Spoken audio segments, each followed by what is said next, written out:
Donc, bienvenue à tous pour cette dernière session en fait du randonnée avec les présentations finales aujourd'hui. Et comme je l'ai annoncé, on a beaucoup de présentations. Du coup, on va faire 3 sessions parallèles. En guise d'amorce, je voudrais revenir sur le randonnée et faire un petit bilan de ce qui a été fait cette année. Est-ce que vous voyez ma présentation? Oui, Oui, super.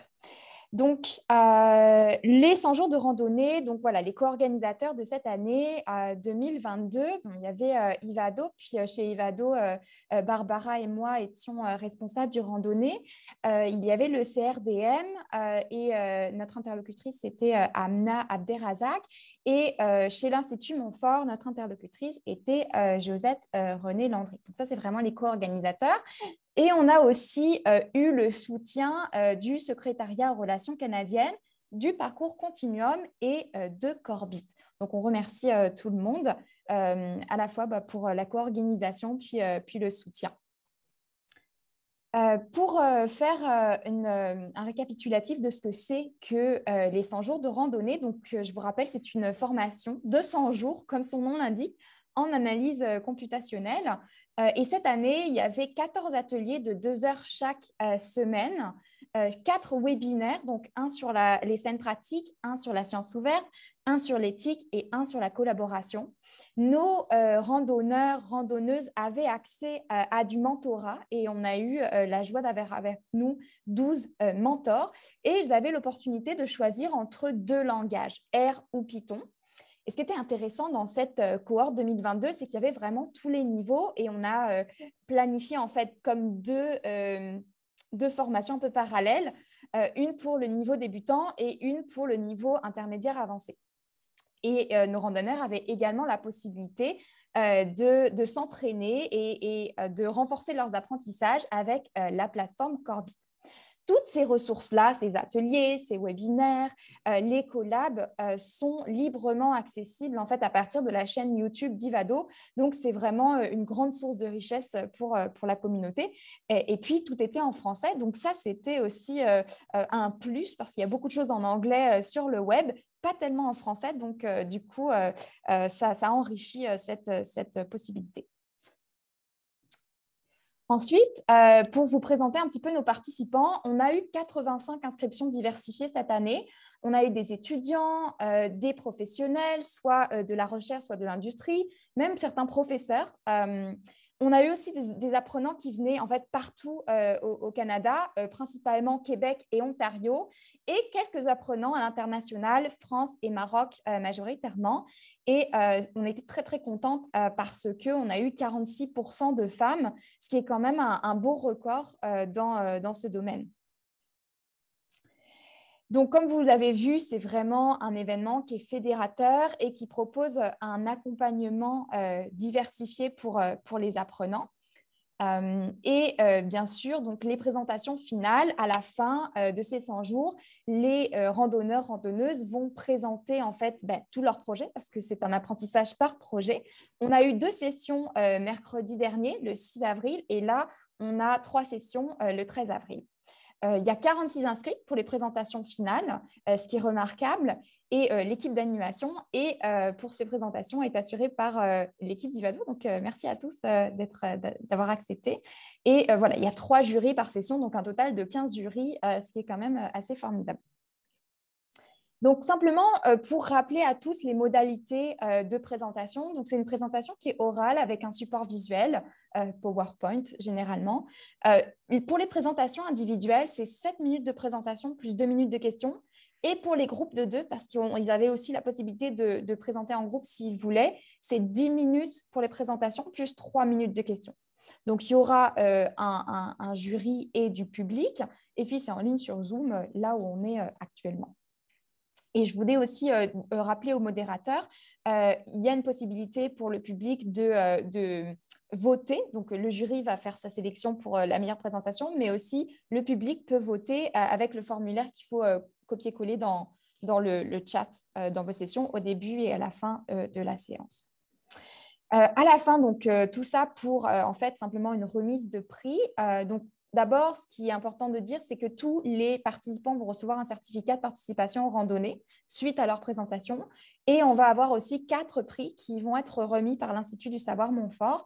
Le premier prix, c'est le prix du jury, donc $300. Le deuxième prix, le prix du public, $200. Le troisième prix, c'est le prix de la meilleure progression, $150. Et le quatrième prix, prix du ou de la randonneuse ayant le plus aidé la communauté, $100. Donc voilà, à la fin de chaque session, on va avoir un petit formulaire pour voter. Bonjour à toutes et à tous. Bienvenue à la soirée pour présenter les beaux projets des randonnées. Mon nom, c'est Marie-Lou Daudier et je suis conseillère à l'équité, la diversité et l'inclusion chez Ivado. Donc, je suis collègue d'Oriane et Barbara. Et je vous mets dans le chat, comme Oriane l'a bien présenté, le lien pour les votes. Donc, je vous rappelle, vous pouvez voter pour les projets de votre choix. Et bien sûr, là, on va entamer les présentations. Comment ça va se passer? Il va y avoir un 7 minutes de présentation par équipe et après, il va y avoir un 2 minutes d'intervention des juges et du public. Et dans le fond, c'est ça. On va commencer sans trop mettre de suspense. Donc, on va pouvoir commencer dès maintenant. Donc, je vais inviter la première équipe à présenter avec Rogia Kpanou. Donc, Prediction of Visual Acuity Improvement After Macular Hole Surgery. Donc, la parole est à vous. 7 minutes chrono, c'est parti. Je vais mettre un petit rappel dans l'écran et dans le chat pour dire quand il va rester 2 minutes. Bonne présentation. Merci. Bon, du coup, je vais commencer. Je me présente. Je m'appelle Rogia Kpanou. Je suis étudiante au doctorat en informatique. Et pour les 100 jours de randonnée Ivado, j'ai décidé de travailler sur la prédiction de l'amélioration de l'acuité visuelle post-chirurgie du trou maculaire. Donc, pour vous donner un peu de contexte, c'est quoi un trou maculaire? Un trou maculaire, c'est un trou qui apparaît au niveau de la macula. La macula, c'est la zone de la rétine qui correspond à la vision centrale, à la vision de lecture, aussi à la vision de précision. Donc, l'apparition de ce trou-là s'accompagne très souvent d'une baisse assez importante de la vision. On a aussi une sensation de tache noire souvent au centre du champ de vision et parfois même, on peut avoir une sensation d'image déformée. Le traitement qui est souvent utilisé dans le domaine pour ce genre de problème, ça passe par la chirurgie. On fait ce qu'on appelle une vitrectomie, c'est-à-dire qu'on va injecter du gaz dans la cavité pour espérer, et on va espérer que le trou se referme correctement et que la rétine puisse cicatriser. Donc, le but de cette présentation, le but du travail qui a été effectué, c'était de voir si on est capable de prédire l'acuité visuelle des patients qui ont subi une vitrectomie. Et pourquoi est-ce qu'on aimerait faire ça? C'est parce que ce serait intéressant, par exemple, d'avoir un modèle qui puisse nous dire réellement si la chirurgie est nécessaire. On touche quand même aux yeux, c'est une partie assez sensible. Et si oui, si la chirurgie est nécessaire, on aimerait savoir quelle serait l'acuité visuelle post-chirurgie. Donc, le dataset que j'ai utilisé nous vient de Mathieu Godbout et les patients, ce sont des patients du CHU. Donc, les données ont été collectées au CHU de Québec. Donc, voici un peu ce à quoi ressemble le dataset. Les lignes, ce sont nos patients et les colonnes, ce sont les différentes informations cliniques qu'on a sur nos patients. Nous avons identifié principalement 4 tâches de régression et une tâche de classification. Les valeurs à prédire ici sont en vert, encadrées en vert pour les tâches de régression et en orange pour la tâche de classification. Les encadrés en bleu ici, ce sont les différentes informations qu'on va utiliser pour faire nos prédictions. Vous allez constater par exemple que la ligne ID n'a pas été encadrée en bleu parce qu'on ne va pas l'utiliser. C'est vraiment une information qui est assez importante. Pour la suite aussi, on va retirer le 16 parce qu'on ne veut pas d'un modèle qui ait des biais discriminatoires. Donc, la méthodologie utilisée, on peut la résumer en 5 étapes. Il a fallu d'abord nettoyer les données. On a entraîné selon le type de tâches plusieurs modèles d'apprentissage. Et après, on en a sélectionné le meilleur. On est passé à une optimisation des hyperparamètres. On est passé ensuite à l'analyse et à l'interprétation des résultats parce qu'il nous faut un modèle interprétable. Et à la fin, c'est l'inférence. Donc, on a utilisé nos différents modèles appris sur notre ensemble de tests. Donc, avant de savoir exactement quel type de pré-traitement il nous faudrait faire, il faudrait qu'on explore un peu davantage le dataset. Donc, c'est ce qu'on a fait. On peut retenir ici, par exemple, que le dataset a 121 observations, donc 121 patients, pour un total de 12 variables, donc 9 sont numériques et 3 sont catégoriques. J'ai encadré ou surligné en orange ici les variables catégoriques. On remarque aussi que c'est un dataset dans lequel on a quelques valeurs manquantes. Et juste en regardant la figure du bas, on se rend compte que c'est la colonne, la variable avec le plus de données manquantes, c'est la colonne VA 12 mois. On a également un peu regardé la distribution des observations au niveau des variables catégoriques. Et pour finir, on a utilisé la corrélation de Pearson pour évaluer les relations de nos différentes variables. Les valeurs de corrélation sont souvent comprises entre -1 et 1.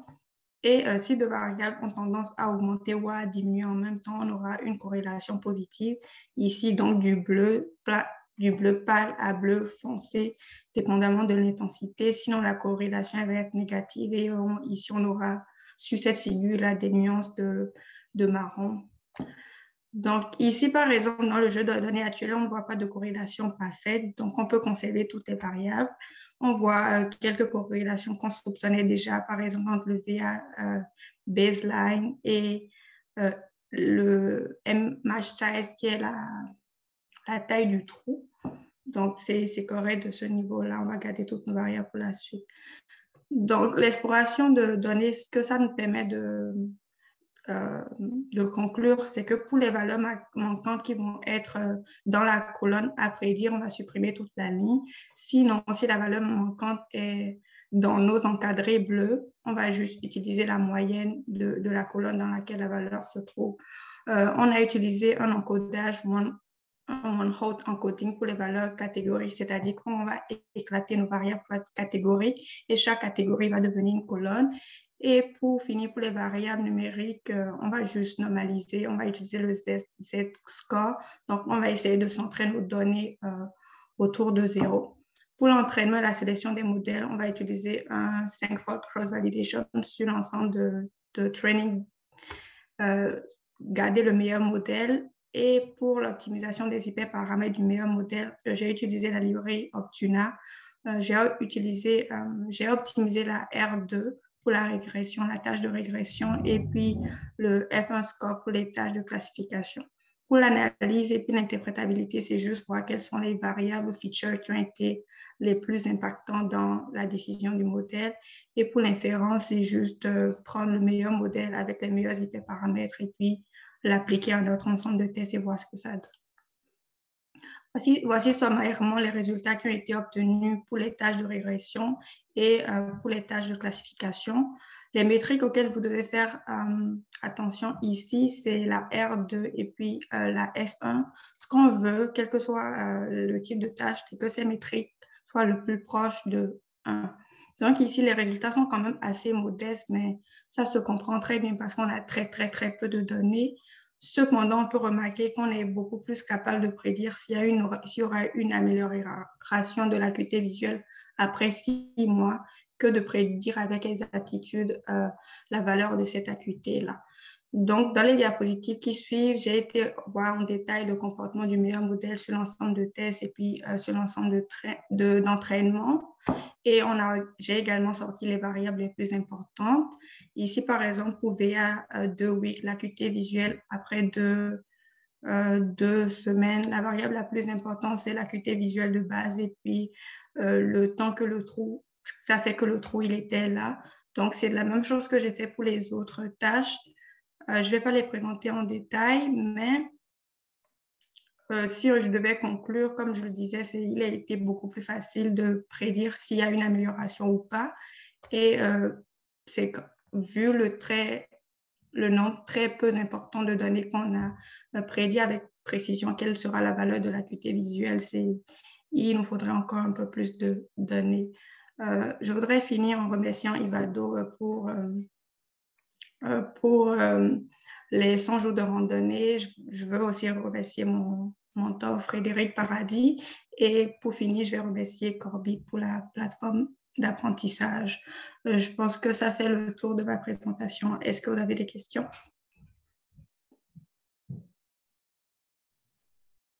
Félicitations, Rogia, c'était très intéressant. J'ouvre le micro au public et au jury aussi si vous avez des commentaires et questions. Il y a un petit 2 minutes accordées pour ça. Vous pouvez ouvrir le micro pour partager les questions, commentaires.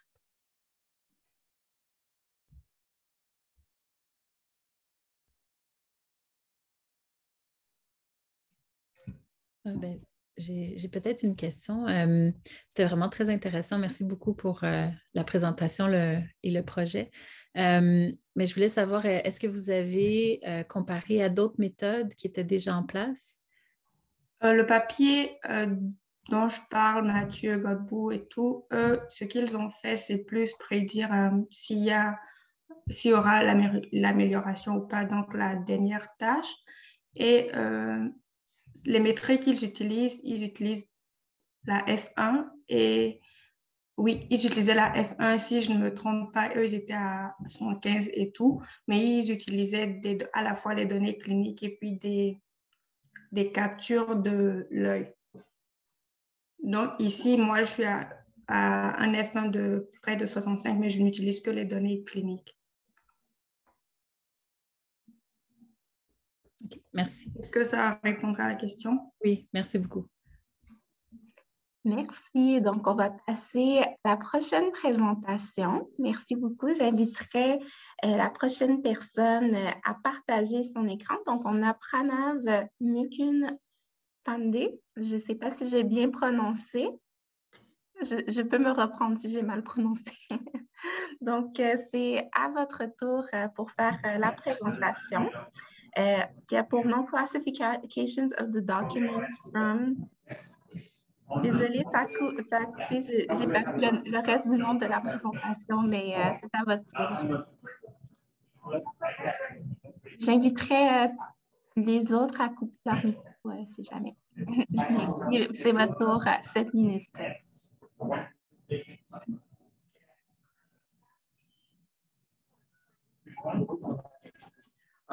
Can you guys hear me?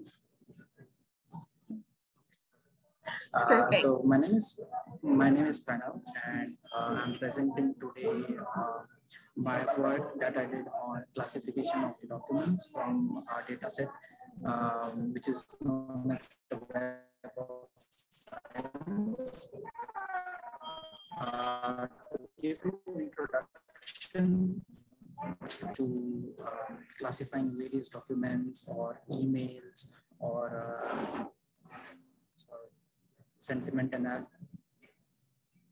you guys can hear me, right? It's very difficult. I don't know if you have a microphone, if you could maybe put it closer to your mouth because we hear the noise around. Sorry.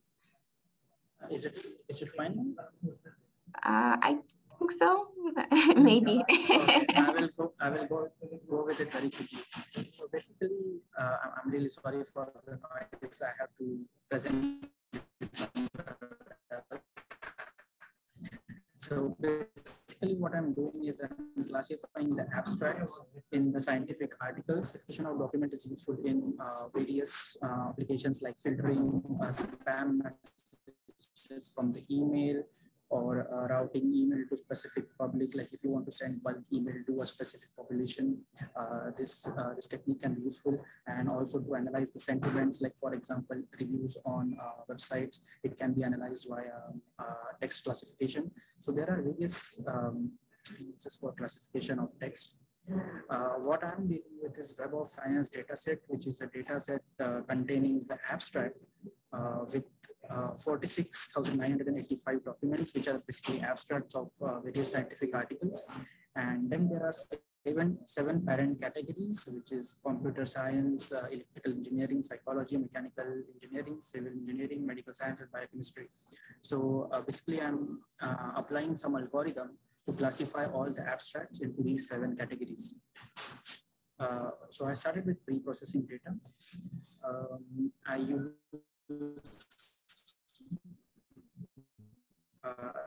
scikit-learn, and I split the data into 80-20. So 80% of my data was my training data set and 20% of my data set. After that, I used TextHero library. TextHero library is a very useful library, and I'm pretty sure a lot of you guys will be interested in using this library. So first I tried doing all the steps in this library individually, but then I realized that this library can perform all the steps together. So what it does is it will replace the non-assigned value. So if there is any empty value, it will replace it. If there are any lowercase articles, if there are any uppercase articles, it will directly convert it to lower cases, which is very useful for further pre-processing of the data. Then it will remove all the digits from the data set, because generally the digits, there is a different method to process digits, and in this data set we are working on the abstract, which is basically a text file. So removing the digits is important, and it will remove all the digits. It will remove all the punctuation, accents. It will remove all the stop words. Stop words are words like a, the, of, it. So all these words are not necessary in our further analysis. So all the stop words are removed by using only one library, and then it will remove all the blank spaces as well. So I tried to do this individually by writing a code for each step individually, but then I realized that this is a very useful library that can do all the steps in one command. So this is one example. You can see on the right side that original real -time hybrid simulation, and in bracket RTHS. This is the original abstract, and then after TextHero, it is converting all the upper cases into lower cases, removing the hyphens, and if there are numbers, it will also remove the numbers. So this is a very important step for tokenization, which I will explain further. After removing. After using TextHero, the next step is tokenization and vectorization. Tokenization and vectorizations are very important step in processing data, especially in text analysis, because the text itself it doesn't mean anything to the computer. First, we have to convert the text to the numbers, and then we have to deal with the numbers and use the algorithm from the numbers, which will then assign that particular vector to that particular domain. So I will explain it to you briefly. So what I'm doing is I'm converting the words into tokens. So basically, there is a character string. For example, if there is an abstract, real-time hybrid simulation is a modern dash. What tokenization will do is it will convert the whole string into individual tokens, and then it will, then I use something called as TF-IDF. With TF-IDF, I'm converting those tokens into vectors. So converting those tokens into vectors is basically giving a number, a specific number to that token. And after that, what I'm doing is I'm using Naive-Bayes algorithm, which is a simple algorithm to classify large data sets. And in simple terms, it assumes that the presence of particular features in a class is unrelated to the presence of any other feature. So basically, to explain it very simply, Naive-Bayes algorithm is something like if there is an object, if the color of the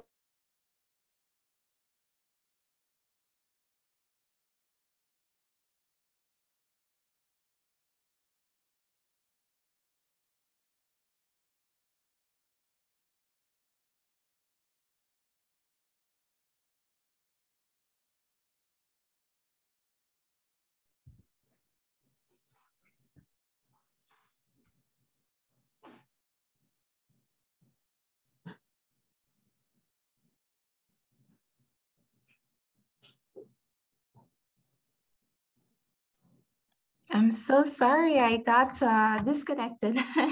had an issue. So sorry. Okay. I'm sorry, guys, because I had to present from somewhere else, and the sound here is very, very terrible. So I'm really sorry for that. If you have some questions, I will put it.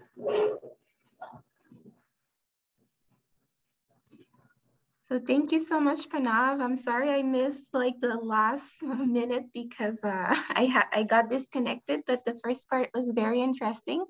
And there's 2 minutes for questions, for comments from the public. So I don't know if the jury wants to start with the comments.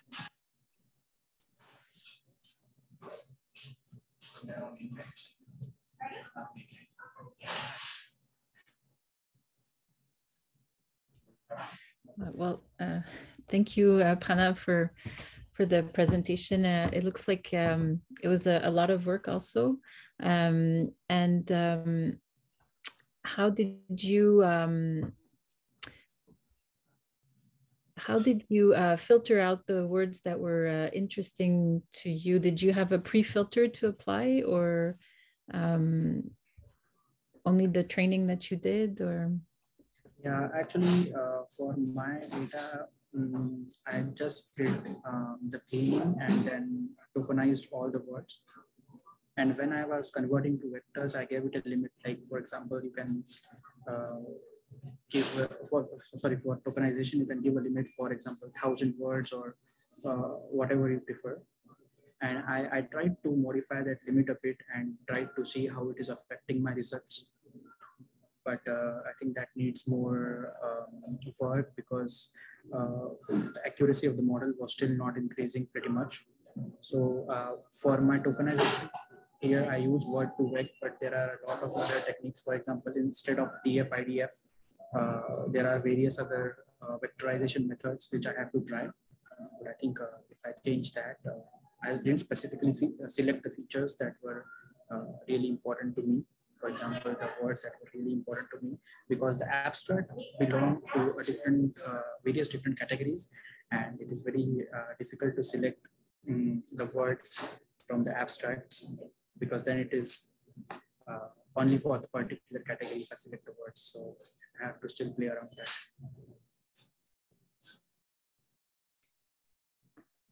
Thank you. Thank you. All right, so thanks again. It was really interesting. Maintenant, on va passer à la prochaine personne. Donc, c'est Joël Page. C'est sur l'exploration de la biologie des sols. Donc, j'invite Joël Pagé à présenter son écran et le décompte est commencé pour 7 minutes. Bonne présentation. Parfait. Vous voyez bien mon écran? Yes, super. Alors, bonjour à tous. Comme on disait la présentatrice, je vais parler de l'exploration de la biologie des sols en production de pommes de terre selon le type de rotation. C'est plutôt les données que j'ai choisies.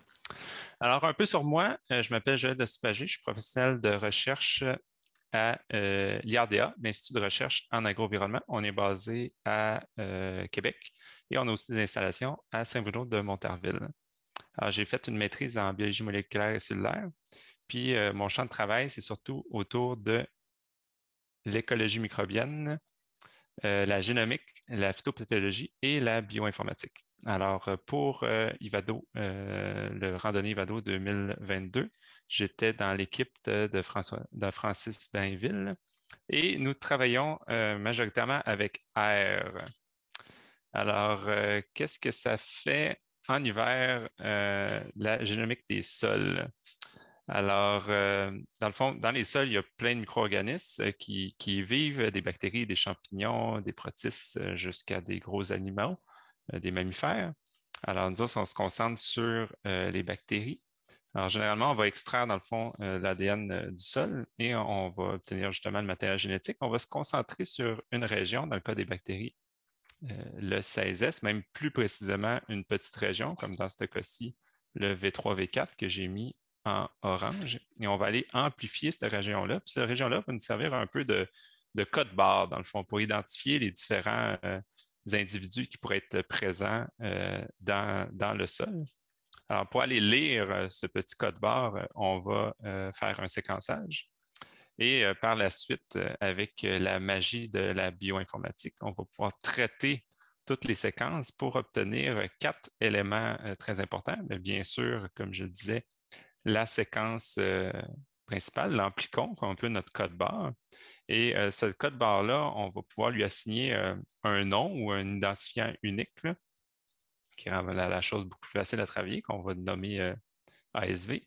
Et à cet ASV-là, on va lui attribuer une taxonomie, dans le fond, une classification, comment les différents individus se classent entre eux, selon, vous avez déjà sûrement vu ça, le genre, l'espèce et autres, là. Et aussi, élément très important, une abondance. Dans le fond, le nombre de fois que cet individu-là, cet ASV-là, a été détecté dans notre échantillon. Alors, pour la randonnée, moi, j'avais 3 objectifs. Alors, un des premiers objectifs, c'était de pouvoir me construire un petit jeu de données qui est représentatif des projets qu'on fait nous autres à l'interne et que je vais pouvoir travailler facilement avec, petit, parce que j'ai l'intention de faire beaucoup de tests, puis des fois, au niveau des calculs, ça peut devenir assez lourd. Fait que c'est pour pouvoir faire des itérations de tests assez rapides. Je voulais aussi identifier différentes méthodes d'analyse du microbiome. Fait que ça a été plus par de la recherche qui peuvent être appliquées à différents modèles. Et je veux comparer, justement, une fois que je les ai trouvées, comparer ces méthodes-là entre elles, pour comparer avec celles qui sont déjà utilisées dans mon laboratoire. Je peux vous vendre un peu la fin d'avance. J'ai construit mon modèle, j'ai identifié les méthodes, mais la comparaison, c'est en cours.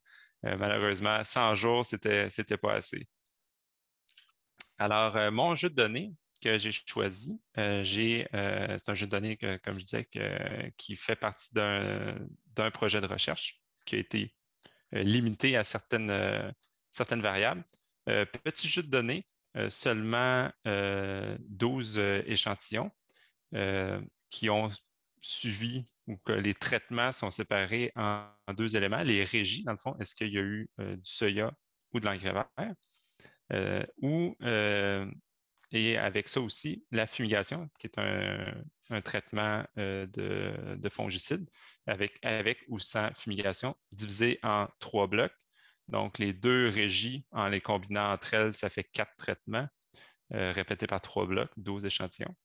Ces prélèvements-là, bien sûr, ont été faits à l'année pomme de terre et on est allé observer une maladie qui affecte la pomme de terre, la gale commune, qui est causée par une bactérie.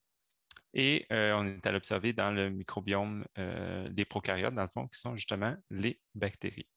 Alors, il y a différents paramètres qui ont été mesurés, fait que ça a été tout d'agglomérer ces différents paramètres de physico-chimie, de rendement, les paramètres de maladie qu'on observait et la diversité et la composition, bien sûr, du microbiome. Alors, la première étape que j'ai faite, ça a été vraiment l'exploration des données. Fait que généralement, pour chacune des variables que j'ai parlé plus tôt, je vais sortir un petit graphique comme ça rapidement, voir pour chacun des traitements, on voit les points selon les différents blocs. Dans ce cas-ci, c'est l'indice de gale commune. Et avec la moyenne, fait on voit comme dans ce cas-ci, comme pour le soya, il y a un point qui est beaucoup plus élevé que les autres dans le bloc 1.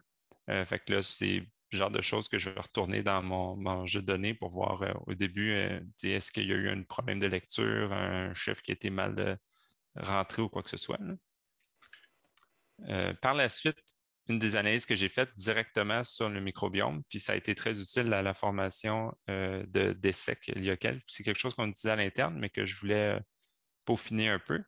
Dans ce cas-ci, ça a été les différents traitements. On a identifié 5 ASV, 5 marqueurs qui sont présentés à gauche au niveau de leur phylum, qui ont une présence qui est significativement différente dans les différents traitements. Malheureusement, pour avoir déjà travaillé avec des secs dans des sols, on a tendance à avoir plus des groupements et des patterns selon le type de traitement. Fait que ça m'a conforté un peu d'aller tester des nouveaux modèles. Ce qui m'a fait découvrir le package Microbiome Marker, qui est vraiment le couteau suisse pour l'analyse du microbiome. Alors, qui a deux volets, un volet qui est plus basé sur la métagénomique, puis un autre qui est par l'apprentissage supervisé. Je vais bientôt entamer le travail sur l'apprentissage supervisé, mais pour le moment, je me suis concentré sur la métagénomique. Là, c'est tous les outils qui existent dedans. Les trois que j'ai relevés, c'est le premier, Leaves, qui lui est vraiment la référence, on pourrait dire, c'est lui dans la majorité des publications. Il y a DESEC qui arrive en deuxième, on a plus d'expérience, puis il y a aussi beaucoup de travail dessus. Et le dernier, Encom BC, qui permet une correction du biais dans les analyses. Alors, à date, les résultats préliminaires, on a 3 marqueurs en commun selon les 3 méthodes que j'ai analysées, plus un seulement de 2 méthodes, ça va être d'aller d'explorer ces différents marqueurs-là pour la suite. Alors, je voudrais remercier les 3 partenaires, dans le fond, qui ont financé les données que j'ai utilisées, et aussi Ivado et Francis et toute l'équipe qui m'ont accompagné durant ces 100 jours de randonnée. Alors, si vous avez des questions. Félicitations, Joël. Merci. Donc, est-ce que le jury veut se prononcer et le public? Donc, vous pouvez ouvrir vos micros pour toutes questions et commentaires.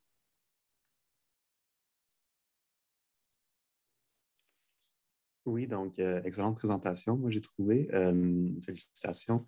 J'avais une question par rapport au test dont tu parlais au début. Quel genre de test tu voudrais faire sur ton jeu de données exactement? Ça consiste en quoi? Les tests au niveau du... excuse-moi. Ici, les différents modèles? Oui, oui. Dans le fond, c'est les différentes méthodes, les différents modèles. Ça, c'est les 3 que j'ai testés. Là. OK, je comprends. OK. C'est des tests c'est pour de la classification, c'est ça? Oui, exactement. OK. OK, merci.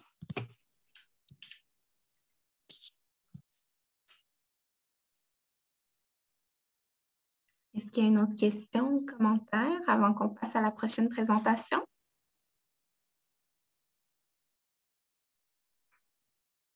Super. Donc, excellent. Merci bien. Merci à toi, Joël. Donc, on va passer à la prochaine présentation. Donc, Muriel Nyepedji qui va présenter la prédiction du salaire.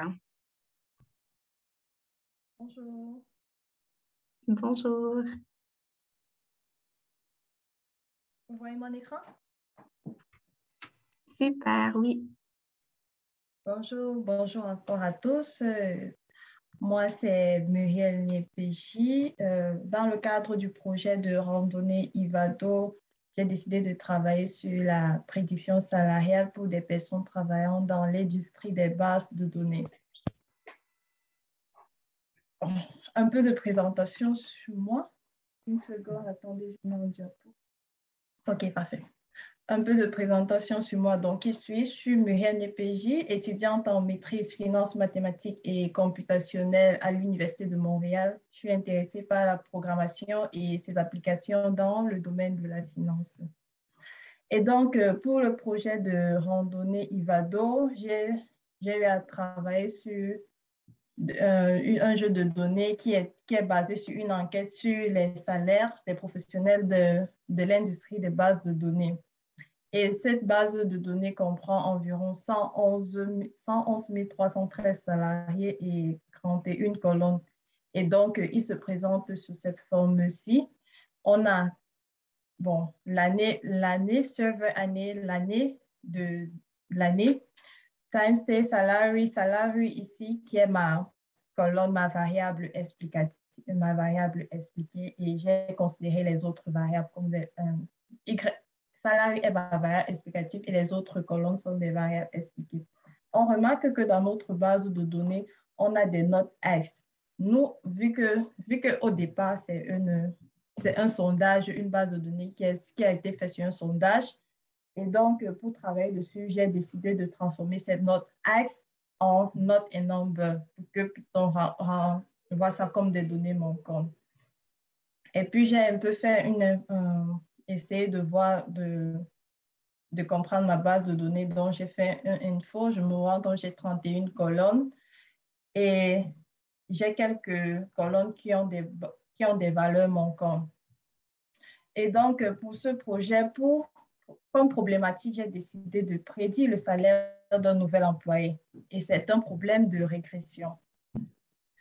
Et dans le traitement effectué sur les colonnes, moi, j'ai décidé de choisir des colonnes qui, pour moi, sont importantes et supprimer les autres colonnes.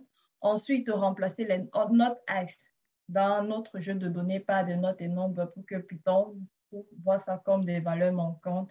Puis faire cette imputation. J'ai fait l'imputation sur des variables catégories. J'ai fait l'imputation de la fréquence qui apparaît le plus. Et pour des variables réelles, j'ai fait la moyenne des variables manquantes pour trouver les variables manquantes. Et puis, j'ai transformé les variables catégoriques en variables numériques en faisant un one-hot encoder. Et bon, méthodologie, pour appliquer alors notre modèle, j'ai dû séparer notre jeu de données en deux données d'entraînement et de données test. Donc, données d'entraînement, c'est 80%, qui est 80% de notre jeu de données initial et 20%. Et les données test, c'est 20% de notre jeu de données initial. Puis, j'ai appliqué deux modèles, à savoir la régression linéaire et le support vector machine. En ce qui concerne les résultats, pour la régression linéaire, on a comme le R2 est de 0,37%, le mean square error est de 3897, les deux métriques, et on a le score sur les données d'entraînement et des données test. Pour le SVM, on a un R carré de 0,26 et un mean square error de 42 257 et le score. Et on voit que en ce qui concerne le R carré, la régression,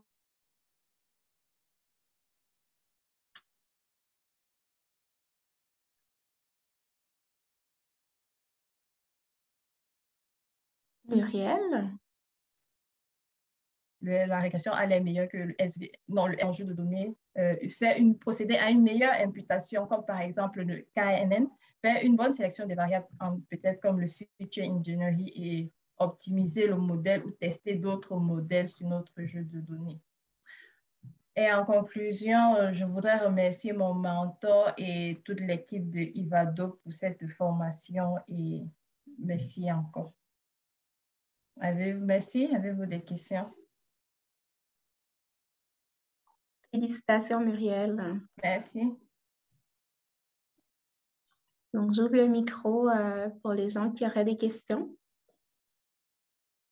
Oui, j'aurais une question. Merci pour cette présentation. Merci beaucoup. On voit bien, comme depuis le début de la session, qu'il y a dans des projets de machine learning, il y a beaucoup de préparation, beaucoup de préparation des données, de manipulation des données avant de commencer l'entraînement. Je vois que ça a été ton cas aussi. Il y a une partie, la première partie de ta préparation des données, c'était suppression des colonnes, par exemple. Sur quoi tu t'es basé exactement pour supprimer des colonnes? Comme je l'ai dit, moi, je me suis basée. Bon, ça, c'est pour moi. Je me suis basée, j'ai considéré pour moi des variables des colonnes qui ont l'air importantes à un début. C'est pour ça qu'après, comme amélioration, j'ai dit faire un feature engineering, sélectionner les colonnes importantes après via les méthodes de machine learning. Mais pour un départ, j'ai dû supprimer moi-même selon mon raisonnement, ce qui allait important. Parfait, merci. Merci beaucoup. Je ne sais pas s'il y a une dernière question avant qu'on passe à la prochaine présentation. Bon, eh bien, on va passer à la prochaine. Merci encore, Muriel. Donc, la prochaine présentation, c'est Marjorie Lapouge qui va présenter un projet sur la classification des patients.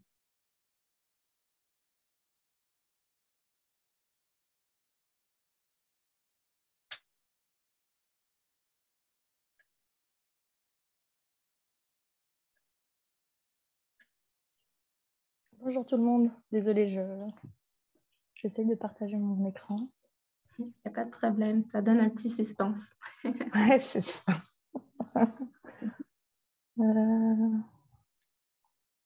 Ok, vous voyez bien?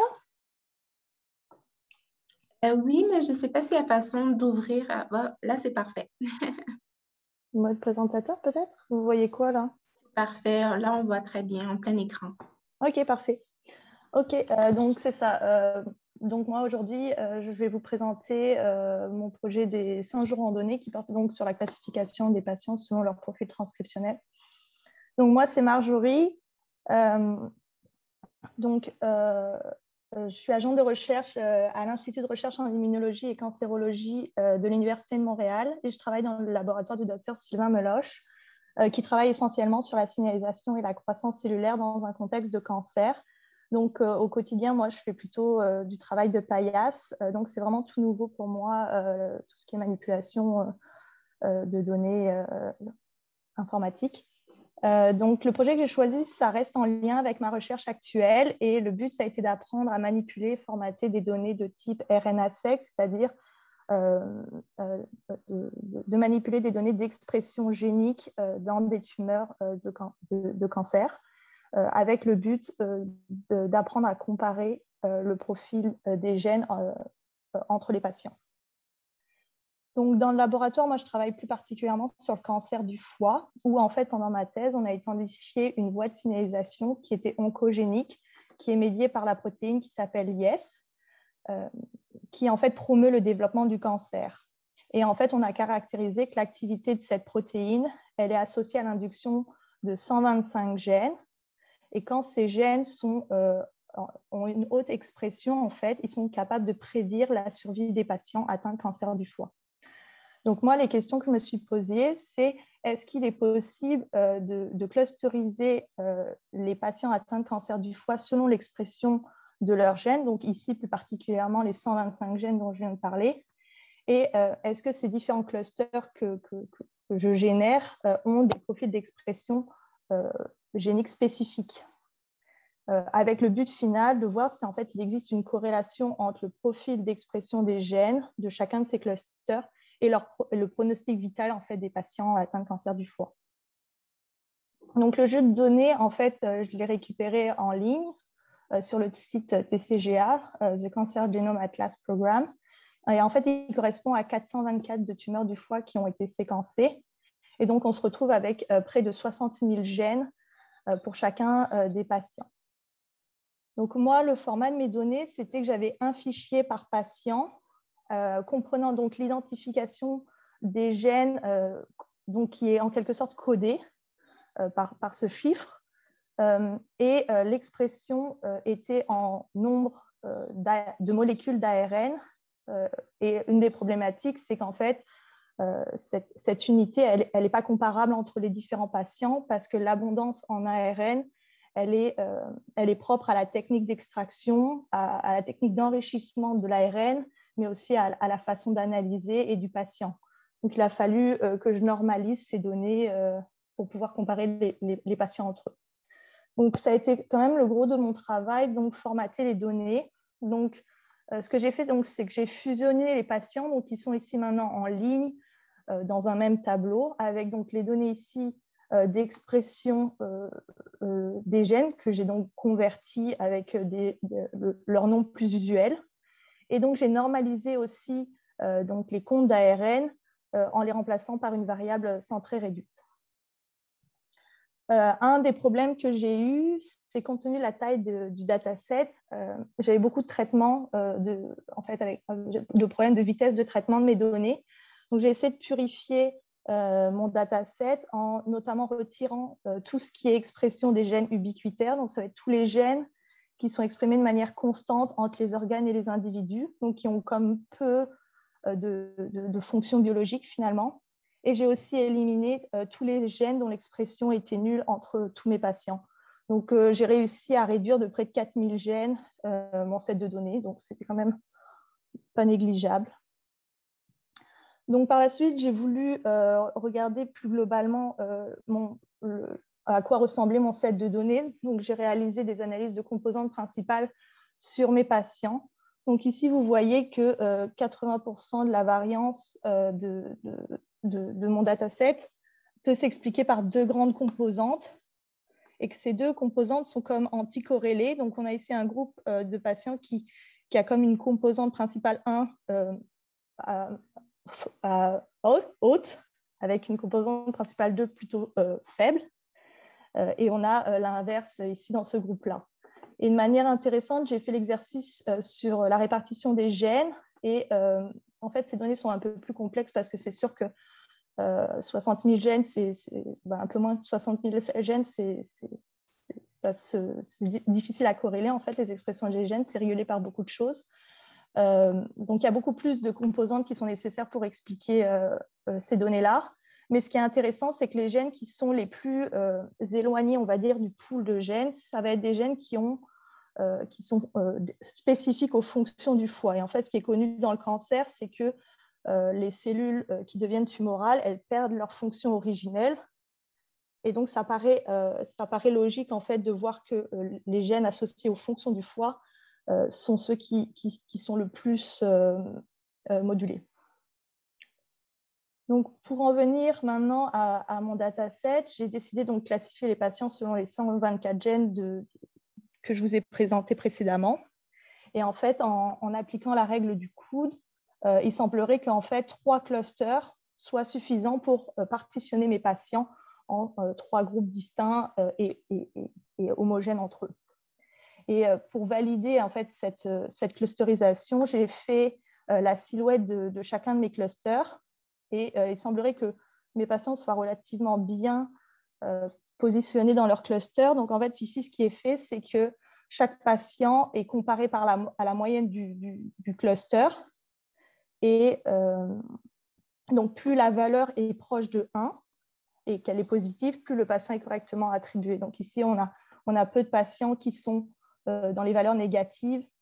Et puis, on a une moyenne générale de ratio qui est à 0,38, donc c'est relativement correct, je suppose.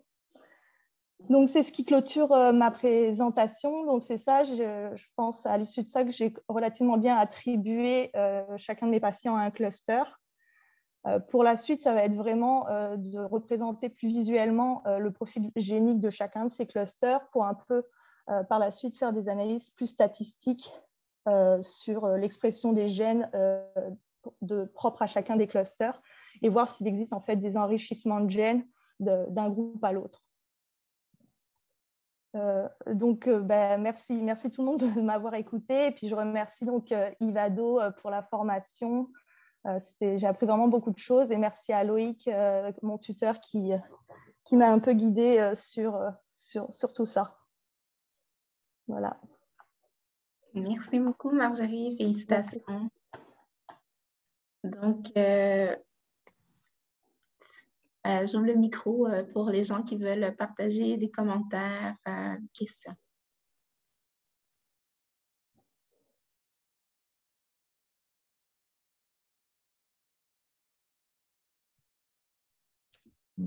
Bonjour, merci beaucoup pour la présentation. C'était vraiment intéressant, puis il y avait beaucoup de défis, il semble, parce que c'était un assez gros jeu de données. Puis je me demande aussi, est-ce que vous avez pu faire des feature selection de manière automatique? Parce que j'ai vu que vous l'avez fait de manière manuelle. Non, j'ai vraiment tout fait manuellement. Je n'ai pas encore ces compétences de faire des choses automatiquement. Mais oui, peut-être ça m'aurait pas mal aidé d'avoir cette astuce-là.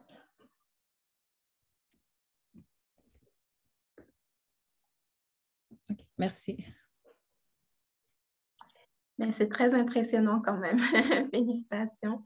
Et donc, on va passer à la prochaine équipe, à la prochaine personne, s'il n'y a pas d'autres questions. Donc, ça va être Catherine Landry pour décoder les expressions.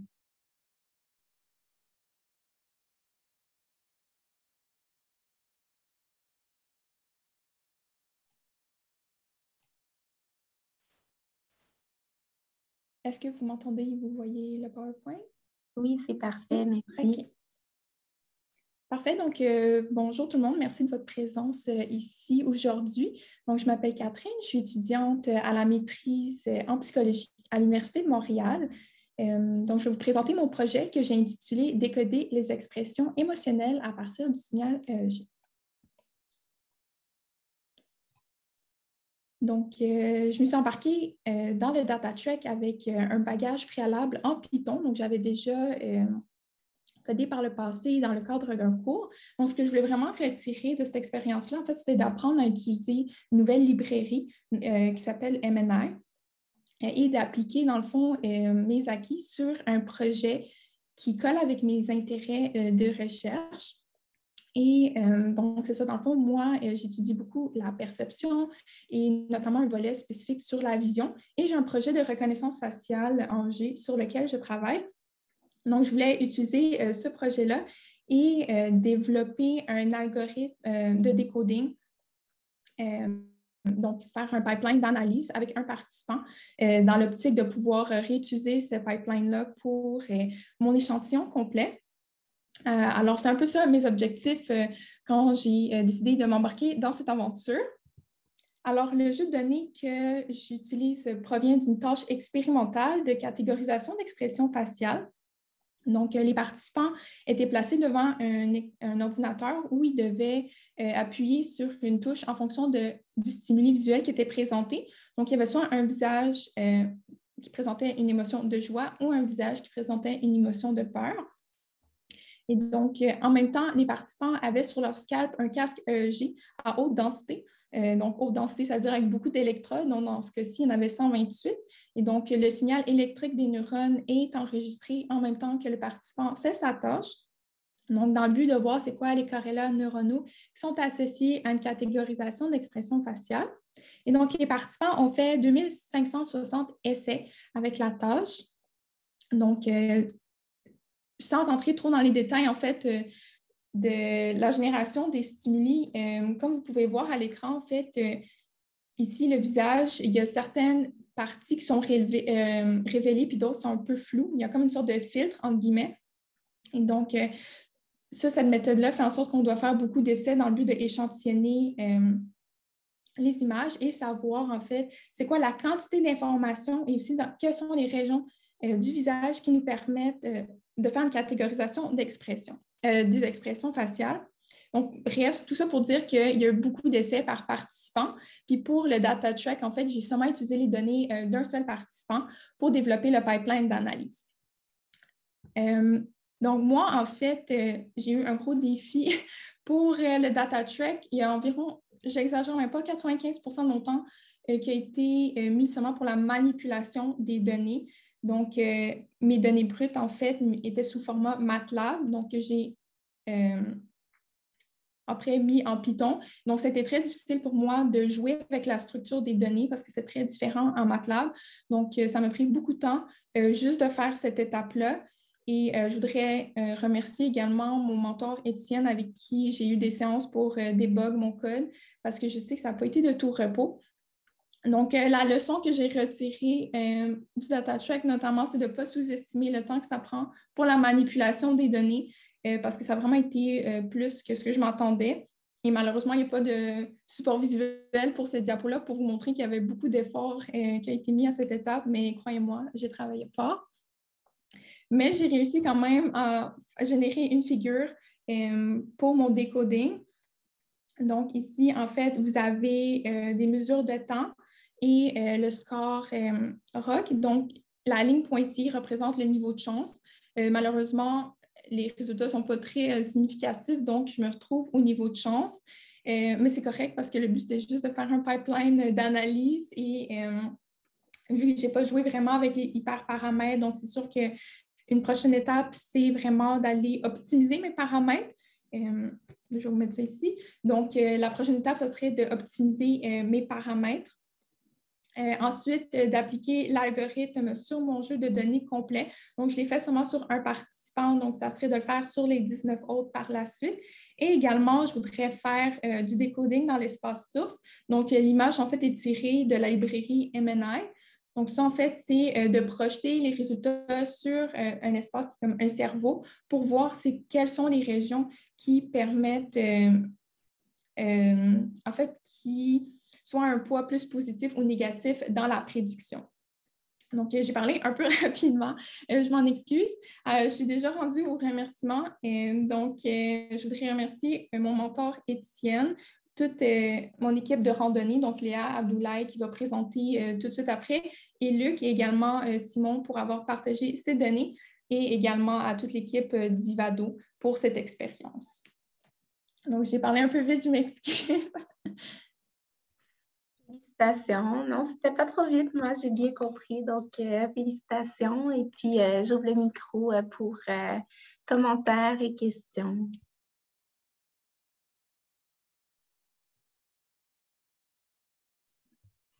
Bravo, Catherine, pour ta présentation. C'était très bien expliqué. J'ai pas de misère à te croire quand que tu dis que ça a pris 95% du temps de préparer les données. Là. C'est souvent ça. Ouais. Bravo pour tes efforts ici.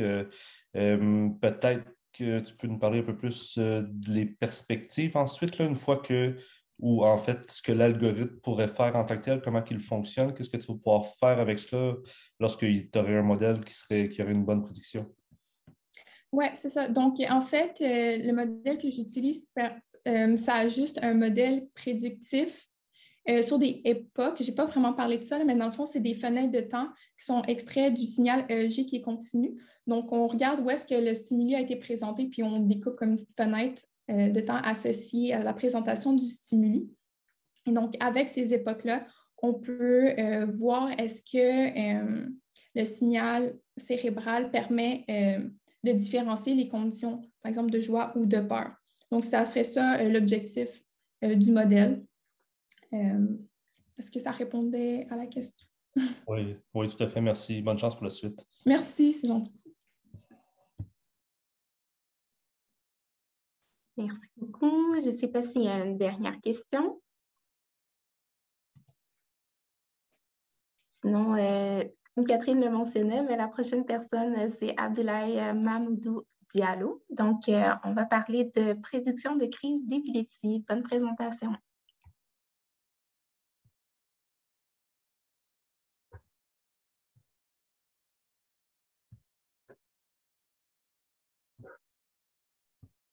Bonjour à tous. Vous voyez mon écran? Oui, mais ce n'est pas en mode plein écran. Donc, je ne sais pas si c'est possible d'ouvrir un peu plus, mais sinon, ce n'est pas grave, on voit quand même. Okay. Vous voyez en plein écran? En mode plein écran? Non, mais ce n'est pas grave, on voit quand même. Je vais repartager.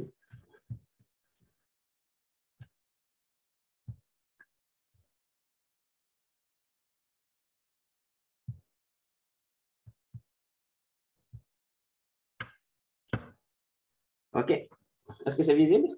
C'est parfait. OK. Bon, aujourd'hui, je vais vous parler de la prédiction d'une crise d'épilepsie à partir d'un signal électroencéphalogramme. Une petite présentation.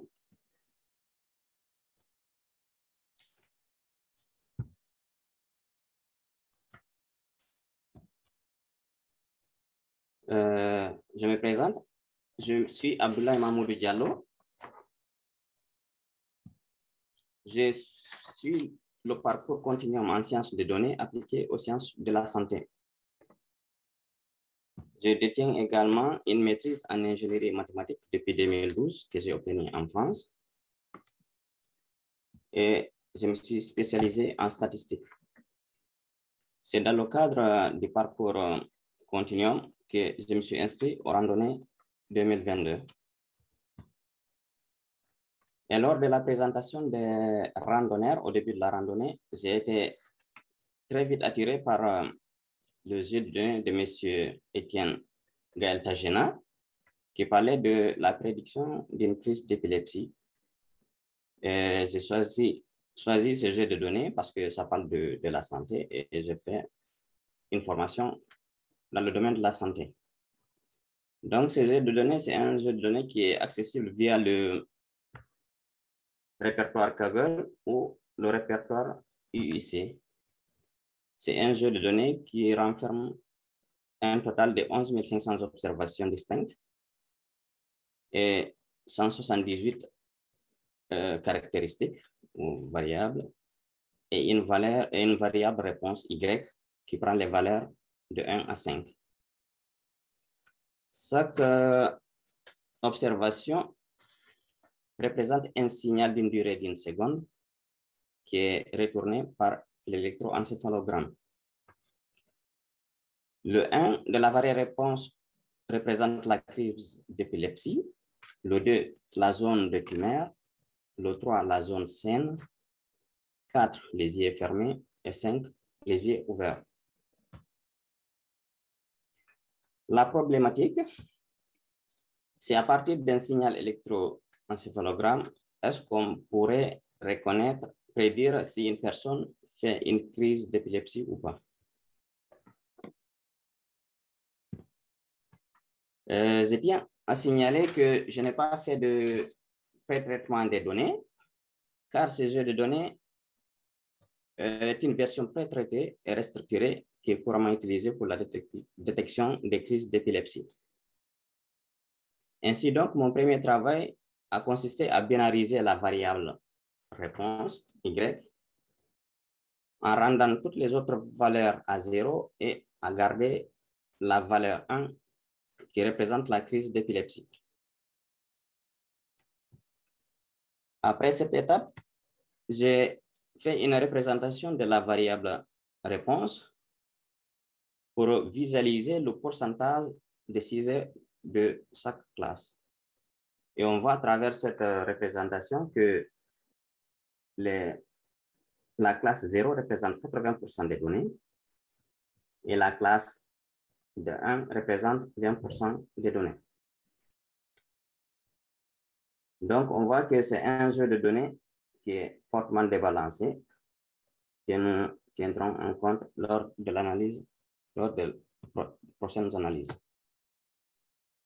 Ensuite, ma deuxième étape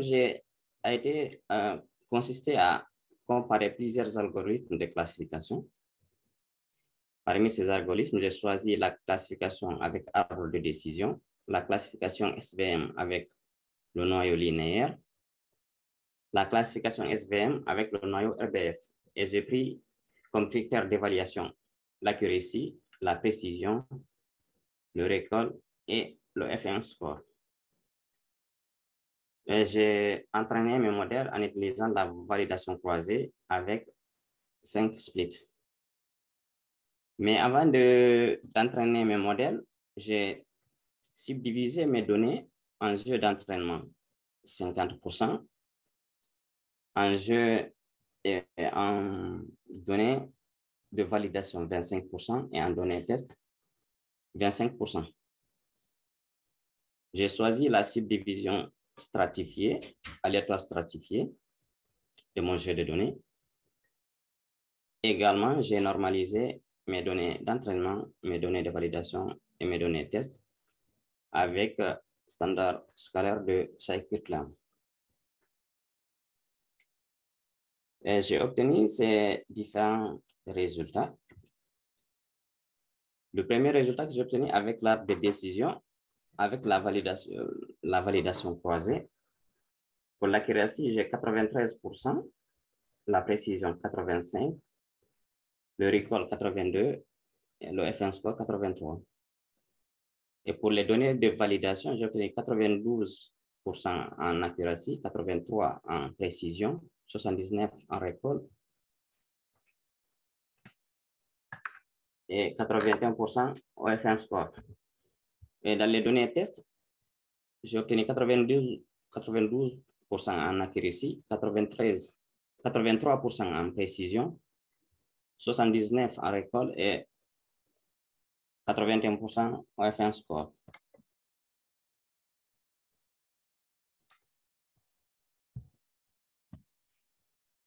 Et pour le résultat de l'ASVM avec le noyau linéaire, là, j'ai un résultat qui est un peu mitigé. L'accuracy et la précision, ça donne des valeurs très élevées. Et pour le recall et le F1 score, des valeurs très basses.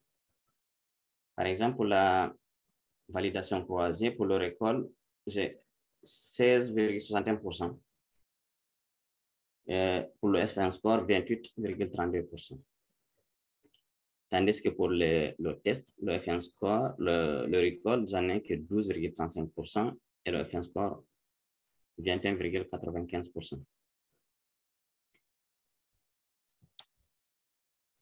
Le résultat de l'ASVM avec le noyau RBF, là, j'ai obtenu ces résultats en validation croisée, 97% pour l'accuracy, 95% pour la précision, 90% pour recall, 92% pour le FN score. Et ainsi de suite. J'ai obtenu pour le test 97% pour l'accuracy, 95% pour la précision, 90% pour le recall et 92,83% pour le FN score.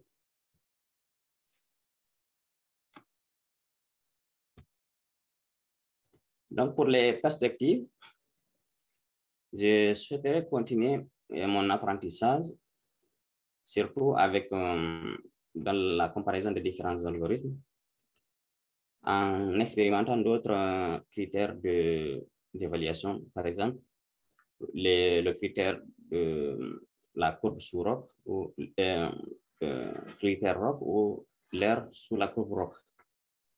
Je souhaite aussi optimiser les hyperparamètres pour le choix du meilleur modèle, car dans mes différents algorithmes, les paramètres, je les choisis un peu au vif. Je n'ai pas optimisé les hyperparamètres. Et je souhaiterais aussi explorer des méthodes de réduction de dimensionnalité pour réduire le nombre de caractéristiques de mon jeu de données qui est assez important.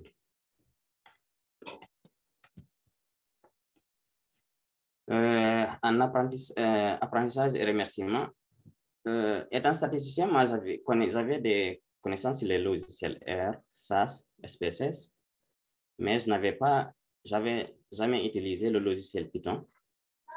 Et grâce à cette randonnée, j'ai réussi à utiliser Python, c'est-à-dire à apprendre beaucoup de choses sur le logiciel, et j'ai découvert un logiciel puissant qui fait d'énormes choses. Et également, avant cette randonnée, je n'avais aucune idée comment fonctionne l'apprentissage automatique. Je suis tout nouveau dans ça. Je ne connaissais pas du tout comment ça fonctionne. Et grâce à cette randonnée, j'ai appris beaucoup de choses, beaucoup de techniques. Pour cela, je remercie mon mentor, Étienne Gaël Tagena, qui n'a ménagé aucun effort pour répondre à mes préoccupations. Je remercie également mes collègues randonneurs. Je remercie Oriane Morier pour ses brillantes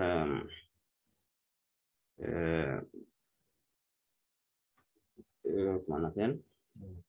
C'est elle qui présentait les différents ateliers, c'est les intervenants aussi des différents ateliers de la formation. Je remercie également Ivado et les co-organisateurs. Et je vous remercie. Je suis à votre disposition pour les questions, si vous en avez des questions. Merci. Félicitations, Abdoulaye. Donc, j'ouvre le micro pour les commentaires et questions du public et jury.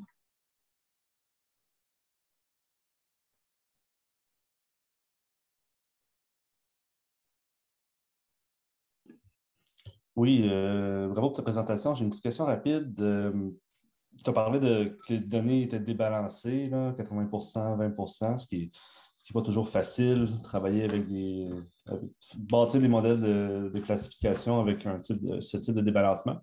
Dans ton cas, est-ce que tu as fait quelque chose de spécial pour en tenir compte durant l'entraînement ou la préparation des données ou pas vraiment? Pas vraiment, parce qu'en fait, j'avais parlé pour faire, par exemple, utiliser la librairie SMOT pour, c'est-à-dire surréactionner la classe minoritaire. Mm-hmm. Mais mon mentor m'avait dit qu'on pouvait travailler comme ça, avec les données débalancées, pour voir les résultats, qu'est-ce que ça allait donner. Donc, je n'ai pas utilisé cette méthode j'ai fait mes analyses avec les résultats débalancés. D'accord. La seule chose que j'ai faite, c'était d'utiliser la subdivision stratifiée pour conserver la proportion des différentes classes dans la subdivision. Oui, très bien. OK, merci. Merci à vous. Merci encore. Donc, on passe à la dernière présentation de Gilles Trollet et Ludovic Deloum, donc, qui vont nous parler de l'analyse du Boston Housing Database.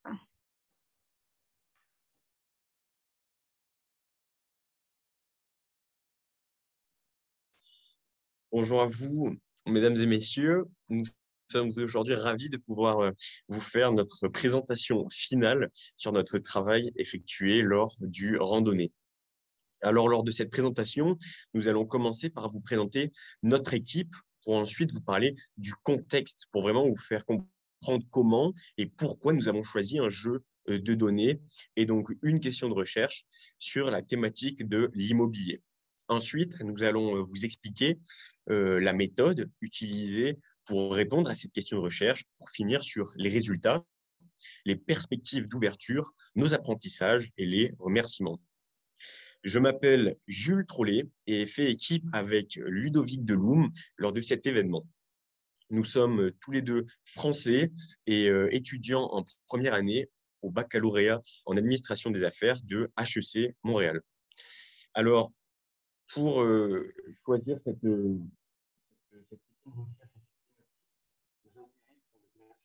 autour de l'immobilier, c'est-à-dire que moi, je suis actuellement président de l'association d'immobilier d'HEC. J'ai été stagiaire avec différents courtiers en immobilier et j'aimerais faire un stage en développement immobilier. Et j'ai aussi un fort intérêt pour les spécialisations l'année prochaine de finance et d'analytique d'affaires. Je suis aussi intéressé par le domaine de l'immobilier et par les spécialisations analytiques d'affaires. Et je suis actuellement vice-président externe de l'Association des technologies de l'information d'HEC Montréal. Nous avons donc choisi cette thématique de l'immobilier pour 3 grandes raisons. Tout d'abord, parce que c'est un sujet qui nous concerne. Autant personnellement, on va être amené à acheter probablement ou à louer un condo ou une maison. Professionnellement, parce qu'on aimerait probablement faire une carrière dans l'immobilier, et académiquement, pour peut-être faire un certificat ou quelque chose du genre dans ce secteur-là. De plus, nous étions tout simplement curieux et nous avons bénéficié de conseils de nos proches, mais aussi de mentors sur, en fonction de nos intérêts, quelle thématique aborder. Et donc, nous avons choisi cette thématique immobilière. Et nous avons donc choisi le jeu de données du Boston Housing Dataset, qui est en fait un dérivé des informations recueillies en 1970 par le service du recensement des États-Unis. Et c'est apparu pour la première fois dans l'histoire de l'analyse statistique dans un article de 1976 de David Harrison et Daniel Rubenfield, intitulé « Hedonic Housing Prices and the Demand for Clean Air ». Voilà, les chercheurs en fait avaient une hypothèse selon laquelle les gens étaient prêts à payer plus pour de l'air pur, d'où le terme tarification hédoniste, qui dans ce cas est utilisé pour décrire la valeur monétaire que les gens attribuent à des facteurs non inhérents à la propriété, mais dans sa zone environnante. Nous avons choisi de prendre le jeu de données sur Kaggle. Et ce jeu de données est constitué en fait de 506 lignes qui représentent chacune une zone de Boston finalement. Donc 13 colonnes avec 12 variables explicatives et une variable objectif. Et donc, concernant les variables explicatives, elles sont très variées et c'est ce qui fait vraiment la force de ce jeu de données. Sans toutes les détailler, elles vont de la première, vous pouvez voir, c'est ce qui s'appelle crime, qui est en fait le taux de criminalité par habitant et par zone, à NOx, la 5e, qui est la concentration d'oxyde nitrique, ou à la 12e, qui est ELSTAT, c'est le pourcentage de la population de bas niveau social. Elles vont toutes servir à un petit peu influencer notre dernière variable, qui est la variable objectif, la variable prix, qui est la valeur médiane des maisons habitées par leurs propriétaires en milliers de dollars.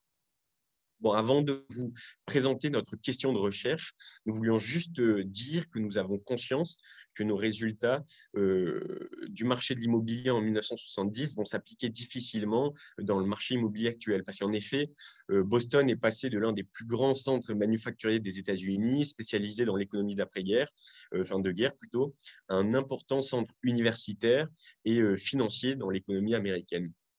De plus, l'inflation a joué son jeu et $1 US en 1970 équivaut environ à 7,32 de nos jours. Donc, ça va vraiment être compliqué de pouvoir superposer nos résultats à la situation immobilière actuelle. Maintenant, concernant notre question de recherche, finalement, comment les variables du Boston Housing Dataset permettent-elles de prédire le prix des logements dans différentes zones de Boston? Ensuite, on va vous présenter les méthodes qu'on a utilisées au cours de cette analyse. D'abord, pour le nettoyage des données, on a eu peu de travail puisque aucune des variables ne comportait de données manquantes. On a juste écarté la variable black qui avait subi des modifications à cause des considérations éthiques qu'elle soulevait. Pour la visualisation des données, ça nous a vraiment aidé à s'approprier ce jeu de données, à comprendre les limites. Là, on voit que pour les distributions des variables, il y en a très peu qui suivent une loi normale. Ensuite, donc voilà notre variable objectif, le prix. Et on a voulu tracer les nuages de points pour voir les relations qu'ont les variables explicatives, les relations qu'elles ont individuellement sur le prix. Et donc en vert, c'est les variables qu'on a sélectionnées pour notre modèle final. Donc même si grâce à cette visualisation, voilà, on se rend compte que les relations qui existent pour prédire le prix, elles ne sont pas tout à fait linéaires, on a quand même utilisé la méthode de régression linéaire. Donc en essayant de tenir compte des postulats, voilà, de choisir des prédicteurs qui sont peu collinéaires entre eux, en regardant aussi voilà, les enjeux d'homoscédasticité et puis en analysant les résidus par la suite. Donc pour sélectionner les variables et pour faire la régression linéaire, on a utilisé la librairie StatModel avec la méthode de réduction des moindres carrés. Et on a fait une sélection des variables backward qui consiste à utiliser toutes les variables au début, à les éliminer une par une. Donc, on élimine d'abord celles qui sont non significatives et ensuite celles qui comportaient trop de multicollinéarité à l'aide du facteur d'inflation de la variance, le VIF. Donc voilà, pour notre premier modèle, on l'a entraîné avec toutes les variables. Et en bleu, on voit le seuil expérimental pour chacune d'entre elles. Et ici, c'est NOx, donc le niveau d'oxyde nitrique qui a une p-value qui est trop élevée. Donc là, on a choisi le niveau de signification 5%. Donc à ce niveau de signification, ça confirme l'hypothèse H0. Donc la variable n'a pas d'impact sur le modèle. Donc on la retire et on réentraîne le modèle et ainsi de suite. Quand toutes les variables sont significatives, on regarde ensuite le VIF. Pour les résultats, donc avec cette méthode, on a écarté une par une les variables et on se retrouve avec plus que 6 variables avec un VIF qui n'est pas trop élevé. On a essayé de les garder quand même inférieurs à 10. Et voilà les coefficients estimés du modèle. On a une erreur quadratique qui est d'environ de 5 et un score R carré qui est de 0,68. Donc, ce n'est pas si mal que ça. Par contre, pour l'analyse des résidus, on voit que la statistique de Durbin-Watson, elle est quand même très élevée. Donc, les résidus sont corrélés et en plus, la p-value de Jacques-Béra, elle est très faible. Donc, niveau de signification 1%, voilà, on voit que les résidus ne suivent pas du tout une loi normale. Et donc, la fiabilité du texte est quand même discutable. On a trouvé ensuite pertinent de comparer l'importance des variables pour prédire le prix. Donc, on a refait un modèle avec toutes les variables. Et pour pouvoir les comparer, on a regardé les coefficients ajustés pour qu'ils soient sur la même échelle. Et donc, on voit que le statut social, la distance au centre d'emploi de Boston et le nombre moyen de pièces par logement sur chaque zone, c'est les 3 variables qui ont le plus d'impact. Et on voit en gras, c'est celle qu'on a retenue pour notre modèle final. On voit que ce n'est pas forcément les premières à cause de la multicollinéarité. En ce qui concerne ensuite le cheminement de notre recherche, donc après s'être familiarisé avec le jeu de données, en lisant la documentation, en le visualisant, on a réalisé beaucoup d'essais pour la sélection des variables. On a d'abord voulu mettre toutes les variables dans le modèle, mais on s'est rendu compte qu'il y en avait certaines qui n'apportaient pas grand-chose de résultats. Donc, on a voulu regarder les nuages de points pour voir celles dont les relations semblaient les plus linéaires, mais pour faire une sélection qui soit quand même plus objective, donc on a utilisé la méthode backward qu'on a présentée un peu plus tôt. Ensuite, on a comparé la performance du modèle final avec d'autres modèles de régression en utilisant d'autres variables explicatives. Et on s'est rendu compte que juste avec deux variables, le nombre de chambres le nombre de pièces par logement et puis le statut social suffisait à avoir un modèle pratiquement aussi précis. Et pour comparer les modèles, donc on a vraiment entraîné le modèle sur un échantillon d'entraînement et on l'a évalué sur l'échantillon test. Par contre, voilà, avec l'analyse des résidus, on prend vite conscience quand même des limites de la régression. Pour les perspectives, désolé, pour les perspectives et les prochaines étapes, on a pensé.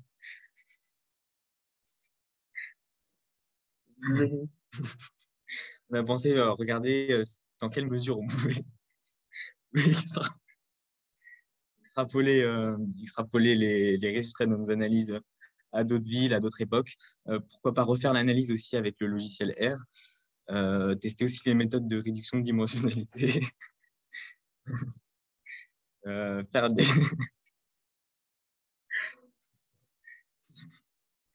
des techniques faire des transformations logarithmiques et puis pourquoi pas entraîner un réseau de neurones. Concernant les apprentissages, vous voyez, nous, on s'amuse bien et c'est ça qui est beau en randonnée. Concernant les apprentissages purement de ce qu'on a appris au cours de notre recherche, on peut déjà parler des apprentissages autour de notre question de recherche, mais aussi qu'on a réalisé l'évolution de certains facteurs entre 1970 et 2022, par exemple. Sur le prix de médian d'un bien immobilier.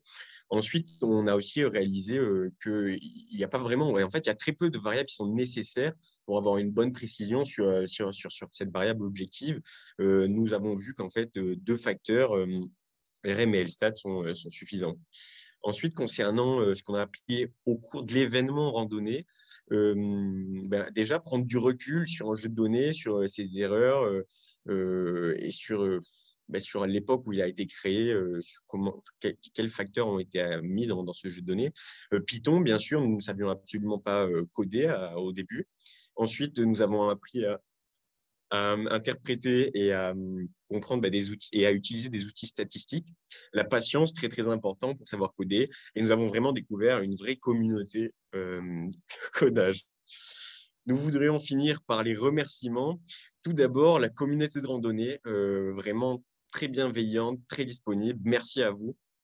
Ensuite, toute l'équipe organisatrice, Ivano, Corbit, Barbara et Oriane, parce que c'est vrai que des fois, on était dans nos vies académiques et nous n'étions pas très réactifs au courriel.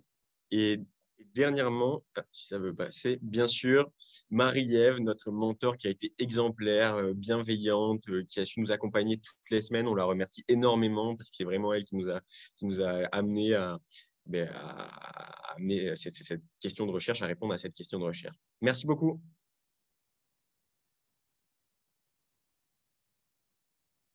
Merci. Donc, est-ce qu'il y a des questions et commentaires?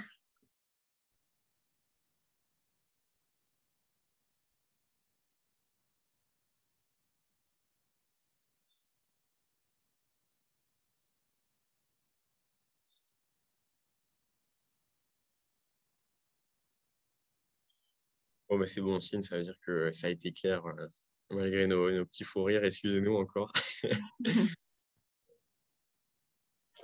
Merci beaucoup. S'il n'y a pas de questions, je remercie vraiment tout le monde qui a présenté.